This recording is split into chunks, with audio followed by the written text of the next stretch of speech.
Welcome back to my channel. This is going to be a new series. We're going to focus on my story, and if you are struggling with addiction, or you know somebody who does, and you're wondering how does somebody get mixed up with meth, or how does a guy like me who has everything going for him, a family, a business, great job, how do I get mixed up in manufacturing meth, selling meth at the age of 35, and why didn't I know better?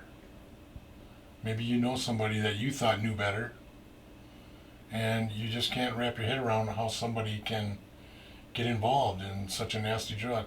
Well, this is your chance to find out, and I'm going to tell you a story from the first time I used meth, and some of the wild stories and some of the wild shit that I've been through, and how I went and led a double life for almost 20 years and got everything taken away and destroyed, and how I got everything back and I'm doing good now. But welcome back, and let's get to it.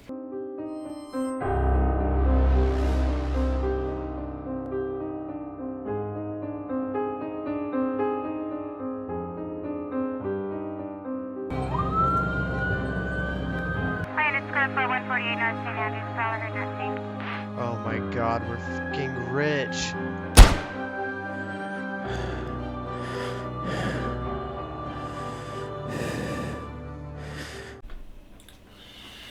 So the story starts back in 1986. I was out of high school 2 years. I was going to Votech. And in them days, everybody was partying, going to the bars, doing a lot of drinking. Cocaine was just getting around to the Midwest here, and so we were drinking, going to the bars, you know, shooting pool, talking smart, doing cocaine when we could find it, and then I met a guy. He was from up north, way up north, and I think he was half Native American, and he was married to a girl, a woman that he brought with him from up north. And I don't know how he hooked up with me and my friends, but one of my friends from high school was living in his trailer. He had a spare room, and he was renting there, so we got to know him, and we'd go out partying and stuff. And I don't know where he got it, but he got some, what they call a crank. It was a biker crank.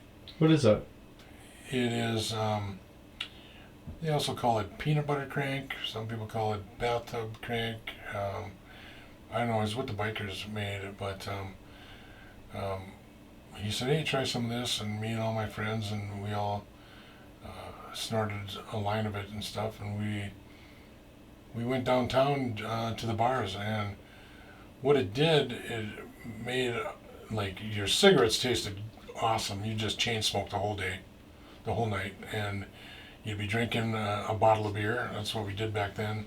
And you'd be drinking a beer, and all of a sudden you turn around and it's empty. It's like, you swear you only took one sip out of it. So we just pounded the beers, and we had a good time.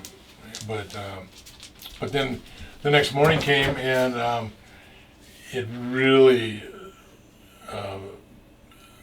the hangover from the beers and all the smoke and the cigarettes and all the biker crank, it was pretty bad. But we were young, you know, so we could do it. We could take care of that. But my friend, we were using that meth on the weekends, or that crank on the weekends, and he chose to do it all the time. And pretty soon he wasn't making it to work. He's calling in sick, and then he lost his job. My friend stole his wife away from him, and now they're married. But so that really scared me.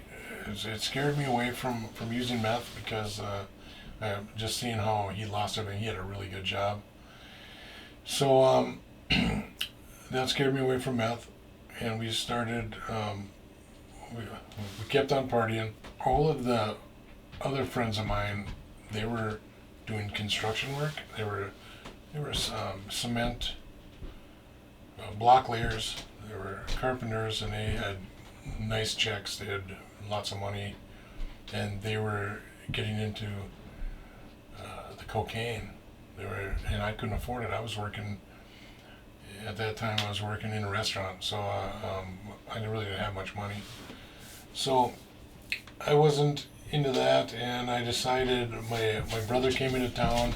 He had just gone through his second divorce, and he was living in Wisconsin. So he said, "You should come and stay with me for a couple weeks. We'll go there. We'll party our ass off." I said, "All right." So I walked off my job, got in his car, and we went to Wisconsin.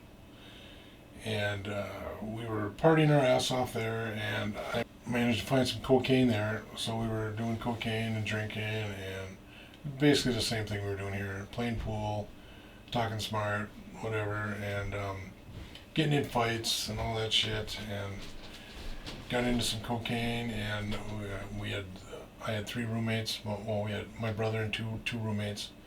One of them was from Green Bay, and he had just, my roommate from Green Bay went across the street to the grocery store. He come back and he said, "I ran into an old buddy of mine. I hadn't seen him since high school, and he used to be a big cocaine dealer." And I said, "Well, did you get some?" He goes, "No, he didn't have none, but what he had was some crystal meth." And I said, "Crystal meth, what's that?" And he goes, "Well, it's like crank." And I go, "Oh yeah? Well, I don't know, let's try it." He goes, "Well, let's go over my house. My parents are gone." I said, "All right." So we went there, we partied, and me and 3 other guys split a quarter paper, and we were up all night playing pool in his basement, and it was like, holy shit, that wasn't like, it didn't seem like it was like the crank that we had a couple years before that. So anyways, that was the only time we could find it. So then we kept on partying so much I got 2 DUIs. And my second DUI, that night I got in a fight with somebody. I broke my thumb.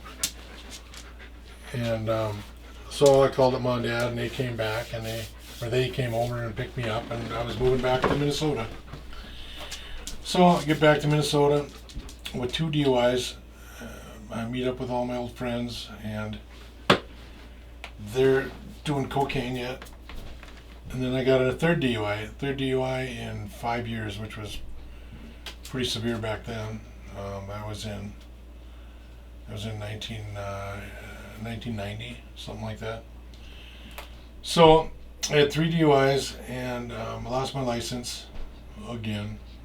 And then I met my wife, and we had 3 daughters.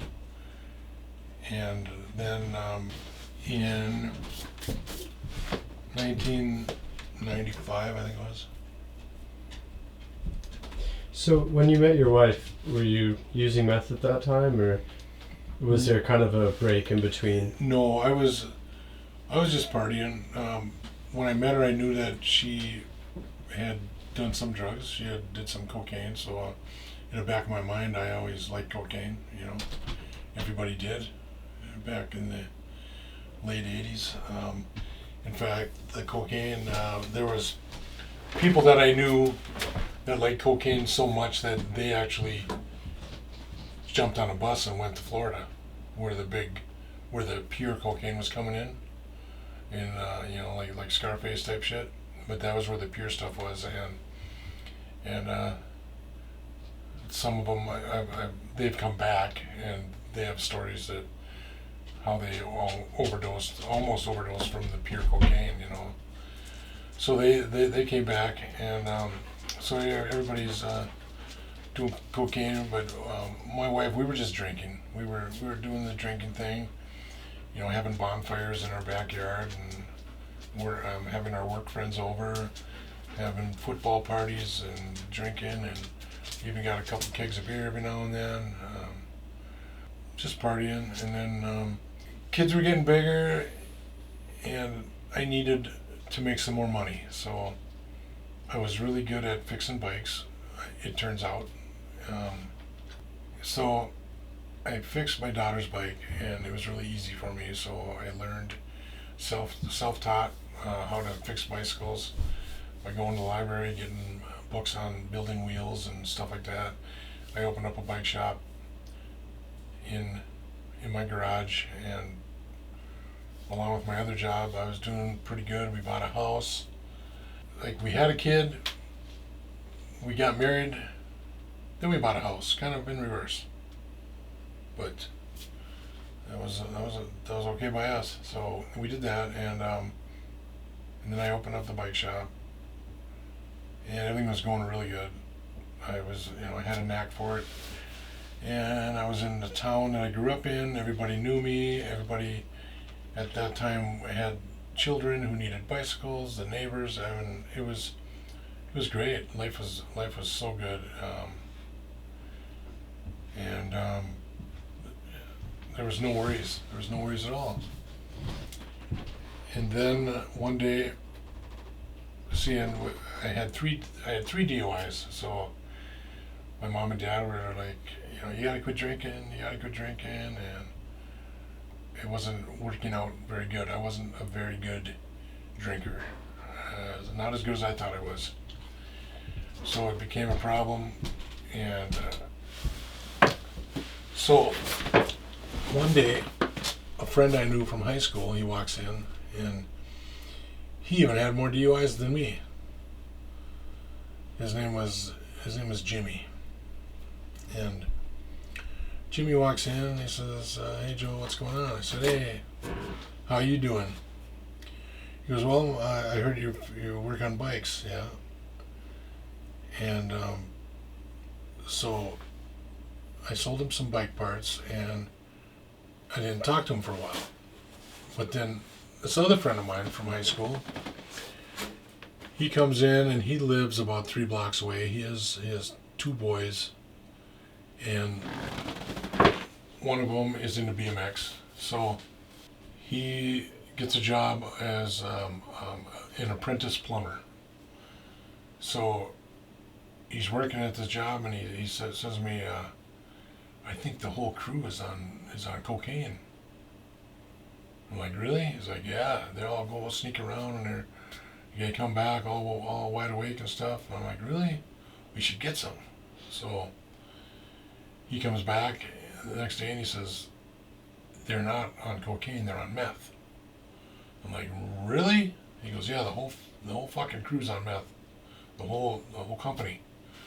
I'm like, "Wow, that's weird." So at the time, to be an apprentice plumber, you have to go to school in the evenings, like twice a week. He says, "I can get some, but you got to come during break. Just drive over there during break. We take our break at 7:30, and if you don't come during break, then I can bring it afterwards at 9 o'clock."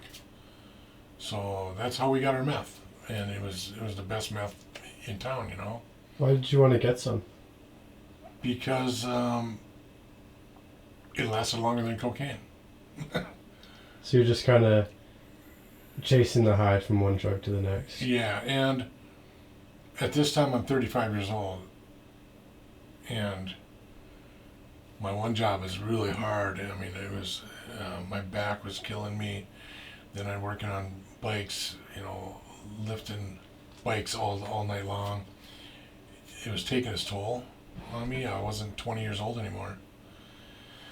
So, and what it started to become this double life. It took a life all on someone. Like, I was working in a bike shop in my detached garage.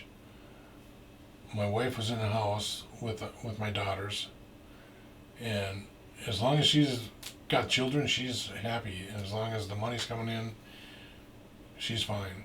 And it's easy to make up a lie when you kind of start believing it yourself, and you say, "Hey, I'm working on bikes." "What do you mean? It doesn't look like I'm working on bikes." "I'm working on bikes, so people will believe what they want to believe." And I really pushed that. I took total advantage of that fact. So I'm out in the garage, I'm getting meth from the plumbers, and it started out with just me and the plumber. His name was Dana, and this friend of his named Guy. There was only three of us, and Guy would bring some home to his wife, and they had 4 kids. So it's like all three of us were just, partying down, and as long as our wives saw that we weren't drinking all the time like we have been for the last 15 years, that they figure, oh well, he must be doing all right. He's finally growing up. He's not drinking anymore, or he's drinking less. Now we call that harm reduction. But So when you first wanted to get it from the crew for that, like, sort of first time, since getting married and having all these kids, did you know that you kind of wanted to get it again and again? Or was this supposed to just kind of be a one-off? You'd have meth for a little bit, and when it was gone, it'd be gone. well, at that time, it was just a lot of fun because it felt like we were 20 again. It felt like we were 20 again, and you think to yourself, how can something that helps us this much be that bad for you? So, we all knew what drinking did. It gave us DUIs, took away our license, gave us terrible hangovers, made us not spend as much time with our children, with our wives or whatever. So this was a way where, you take 2 or 3 hits, you don't have to go through the whole ceremony of drinking all night and going to get cases of beer and going to do this and that, and all that was gone. And it wasn't like marijuana where it wouldn't stink up the whole house. It was basically invisible. So at the time, it was just 3 guys who weren't bored with our families, but we were looking for something to ease the burden of maybe fatherhood, growing old, and partying, and a new drug, a new high. At that time, Huey Lewis, his song "Need a New Drug" came out. Hey, that works for us. So then we did that, and the plumbers they started to get into some trouble, but that's another story for another time. And it's a doozy. But anyways, so Jimmy, the guy I was telling you about, he also went to high school with Dana, and they know each other. So word must have got back to Johnny that we were doing some meth. So he walks in and he takes some out. He goes, "Hey, try some of this." And what he had was way different. It was way stronger.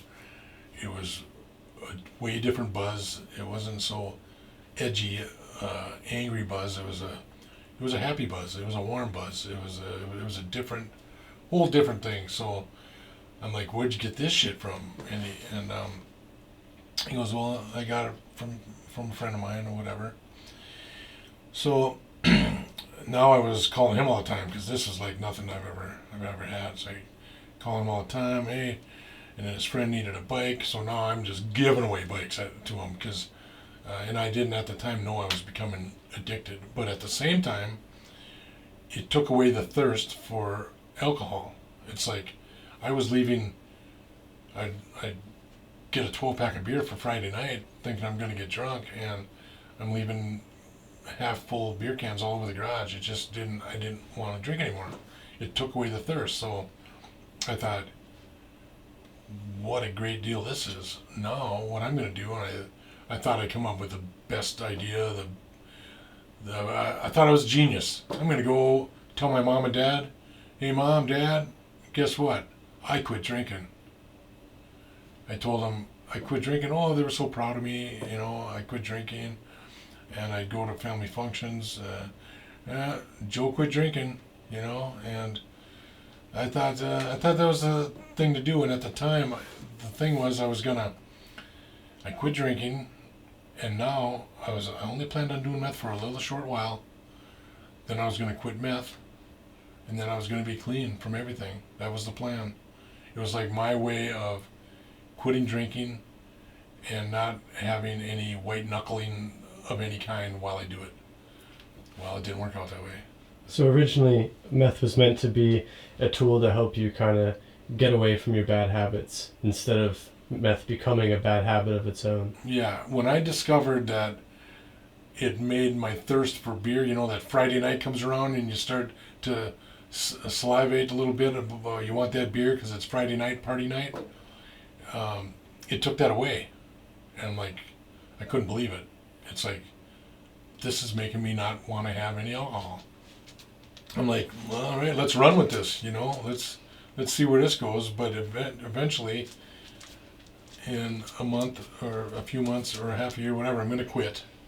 And then I'll be working in my bike shop, working my full-time job. Kids will be growing up. Everything will be fine. Everything will be happy. And that was the plan. The plan that kind of turned into that plan. But then, so I keep it on calling Jimmy, I say, hey, let's get some more of that. You got any more? And he'd come over, and I'm like, where do you get this? This is really good. He's like, well, I've been making it. So, well, what do you mean you make it? Well, someone taught me how to do it, and we make it with just common household chemicals and stuff that we find. And I'm like, what? He's going, yeah. So I'm like, what do you need? Count me in. I'm in, So at the time, I was 35 years old, and we'd go grocery shopping. So there was some allergy pills that we needed, and I could go shopping. I could get groceries. I could just load up on them, and public awareness was down. Nobody even knew what was going on. The police barely knew what was going on. So then this developed into me telling my wife, hey, I gotta go run across town. I gotta sell this bike to somebody. Somebody called and they're interested in buying this bicycle. She said, all right. I said, keep an eye on the bike shop for me. Okay, so I'd jump in my van, I'd grab the bike, and I'd hit this route. I called it the route that I took. And I hit all the convenience stores and the Targets and everything else. And it took me, I had it dialed into taking me 45 minutes. And I'd come back with, it would cost me $40. I'd come back with 800 pills. And then I would hand over the pills to him. And about 5 hours later, he'd come back and I would have 8 ounces of the best shit in town, the best, purest stuff in town or anywhere. Was it cheaper to trade the pills for meth instead of paying for meth? Yeah, because the only other meth was what they called glass or crystal or whatever.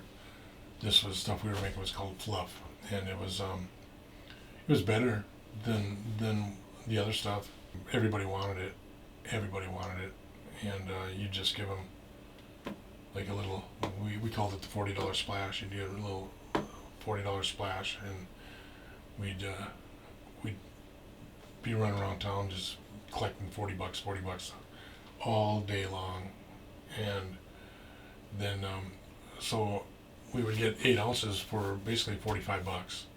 So about the same time that you kind of found out you had a buddy that could make it, if you gave him these pills, you like pretty much immediately started selling it? Or was it just for personal use at that point still? Well, it took off. It took off fast. And I knew, you got to remember, this is from people that I went to high school with. They still live in this town. And back in the 80s and 90s, everybody partied. Everybody went to the bars. Everybody partied. There'd be camping trips up north. You'd go there, and everybody would be partying, even harder than in the city, because when you go camping, your cars are parked and you're just partying. So things were way different back then. Yeah, and the people that I partied with, a lot of them are still partying.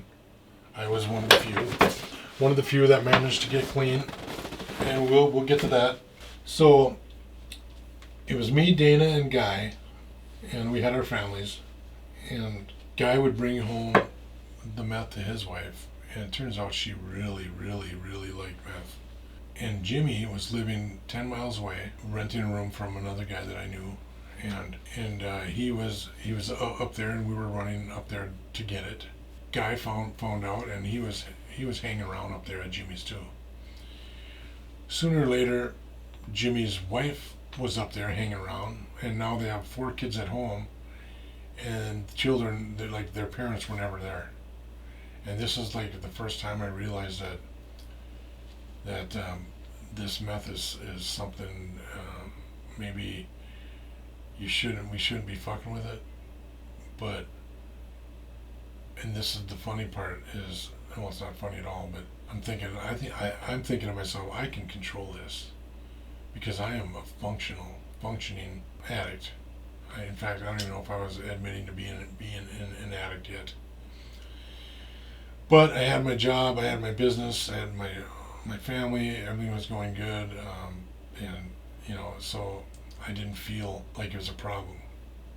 And then Guy and his wife Lori, they were up there hanging out at Jimmy's house, and their children were at home wondering where their parents were. So the weird part about it is, me looking at them, I'm thinking, hey, I'm not as bad as they are. I'm not as bad as they are. They're fucked up. I'm not. So that's the addict mind that you will see time and time again. Oh, I drink, but I'm not as bad as that guy. That justifies your means, and you continue to move deeper into addiction. So this went on. Guy and Lori lost their house. They got divorced. What turned out was Lori was up there fucking everybody else who lived there or came over there. She was cleaning the house for him, mowing the lawn for him, basically doing all the tweaker shit, Basically, she was a whore.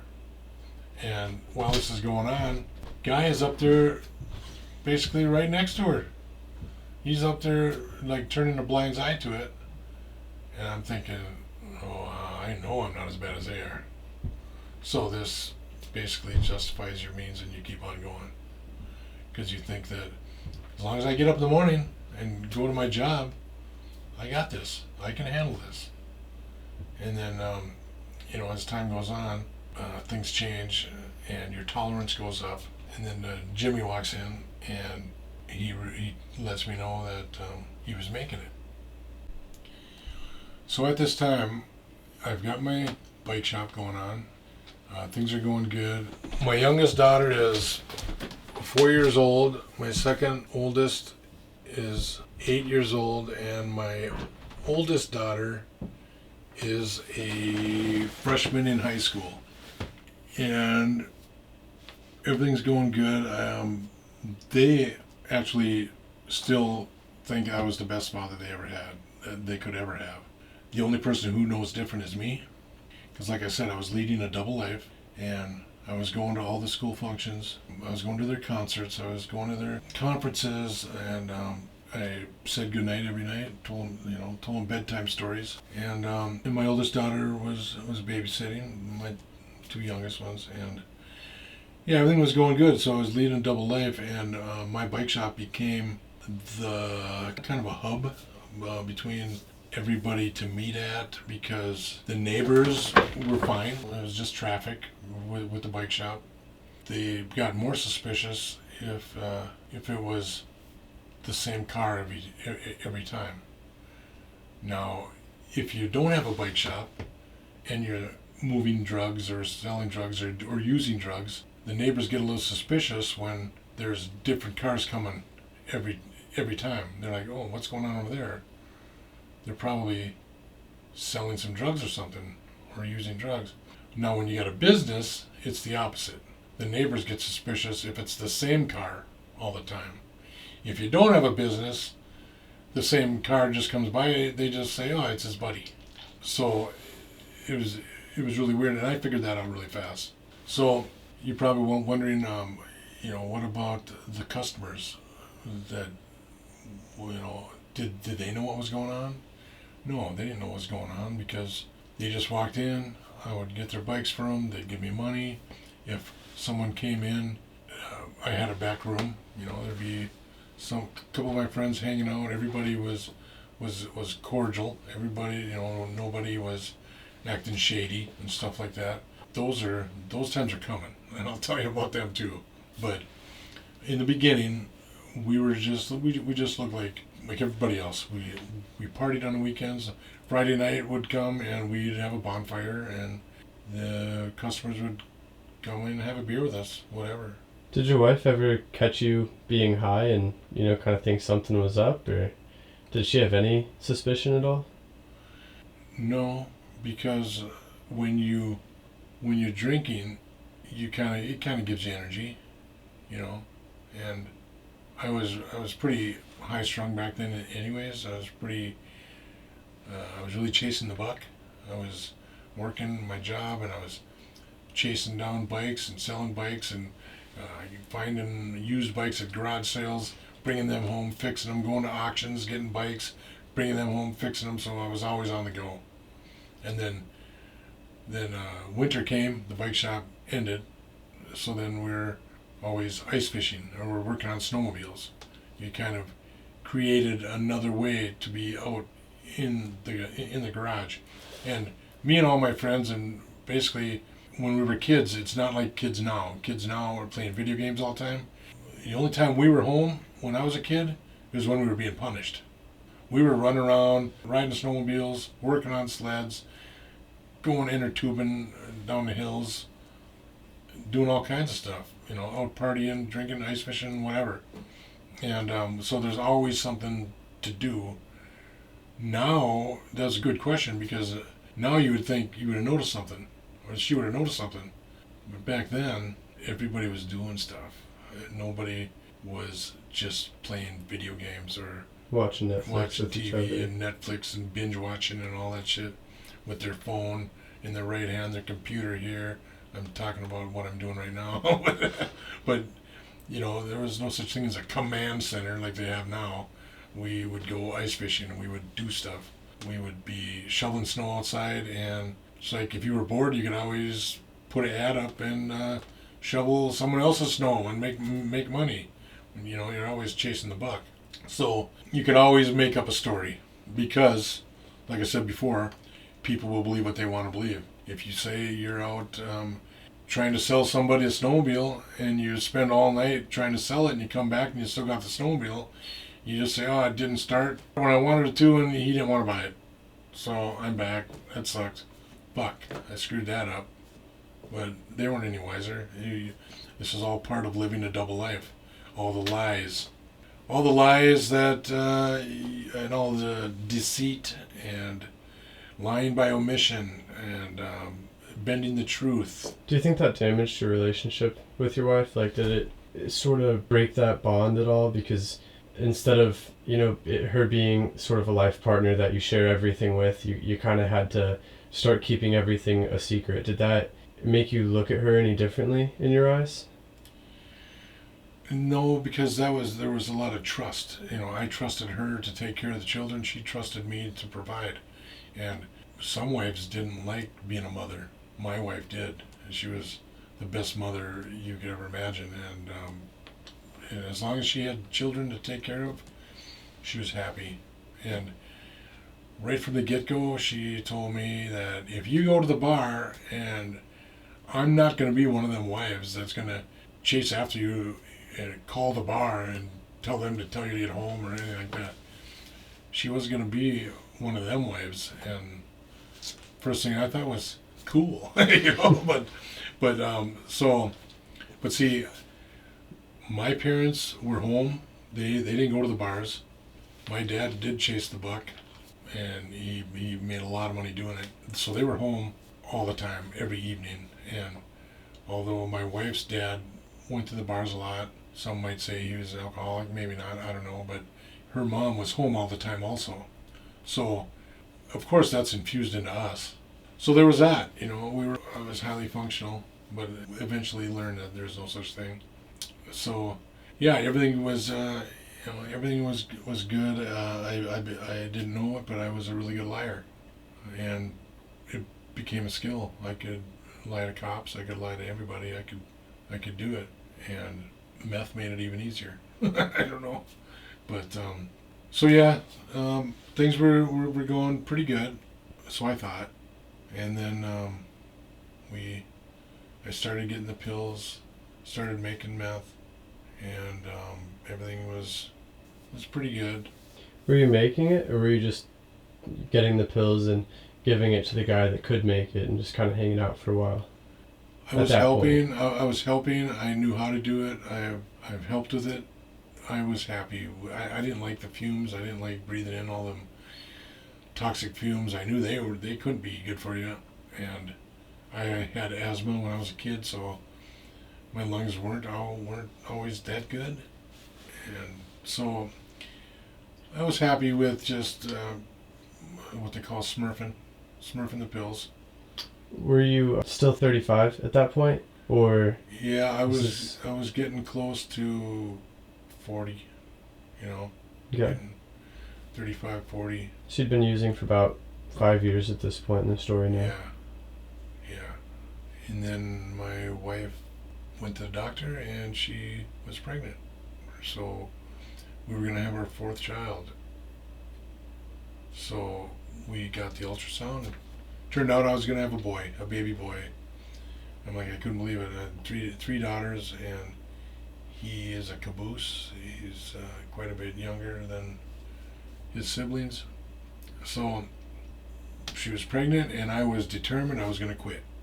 I was going to quit before he was born. And then after that, I was going to quit before he was 1 year old. Then I was going to quit before he learned to talk. And then quit before he learned to walk. Quit before he was 5 years old. And it just kept on going on. And it turns out, I was addicted. And I was afraid to quit. And then the withdrawal symptoms were so severe because we were doing it on the weekends. So one day I finally said, that's it. Yeah, I know what you're thinking. You're thinking I'm going to say, that's it, I quit. I said, that's it. I'm never going to have a hangover from meth again because I'm going to be high all the time.